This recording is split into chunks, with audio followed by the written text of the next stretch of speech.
What's going on, ladies and gentlemen? My name is Espresso, and welcome back to another Black Ops 3 video here today on the channel. Today, we're going to be talking about the PPSH, the famous fan favorite weapon from World at War. One that, if you guys have had World at War, you've been around the series that long, you know this thing was an absolute animal of a weapon.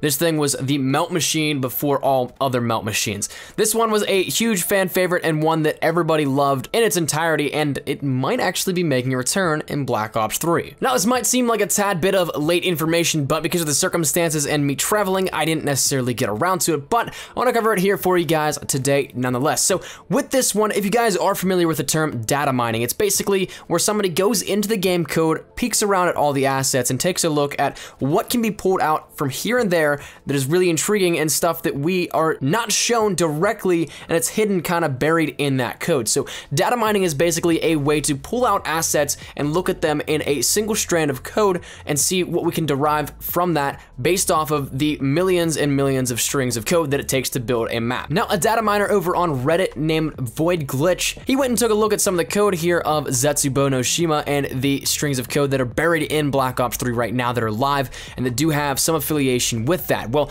we do get things like the Marshall 16, the HG40, the MX Garand, things like that talking about that, which we all know are in Zetsubo no Shima as a part of the mystery box here, but there are things that also stand out that aren't necessarily public knowledge at the time. What I'm getting at is that there is a string of code called weapon_SMG_PPSH.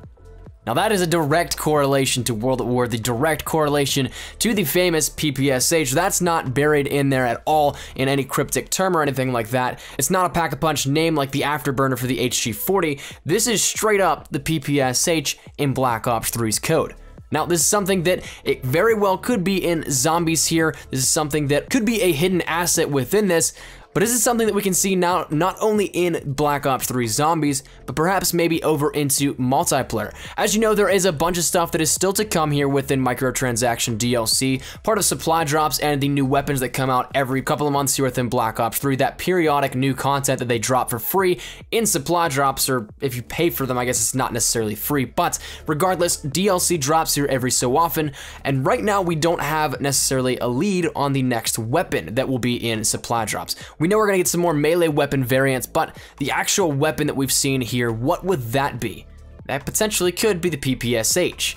Regardless, it is very interesting to see here that it is in fact in the game code. It is a data mined asset here, something that is literally inside the game and ready to be pulled up at any single second here. So that is where we're gonna wrap this video up here today, ladies and gentlemen. I wanna let you guys know about this and I wanna hear your thoughts. Do you guys wanna see this come to multiplayer, or do you want it to be something that is just zombies here in Zetsubo no Shima? Would you like to see it actually come in? And if so, it's probably gonna be in supply drops, so keep that in mind here with your thoughts as well. But thank you guys so much for watching. Hopefully you guys did enjoy, and if you guys did, make sure you leave a like rating down below. And if you guys are new to the channel, make sure you subscribe. We're on that road to 30,000 subscribers. Every little bit does help, and is, as always, greatly appreciated. But thank you guys so much for watching. My name's been Espresso. I'll see you guys later. Take care, and peace.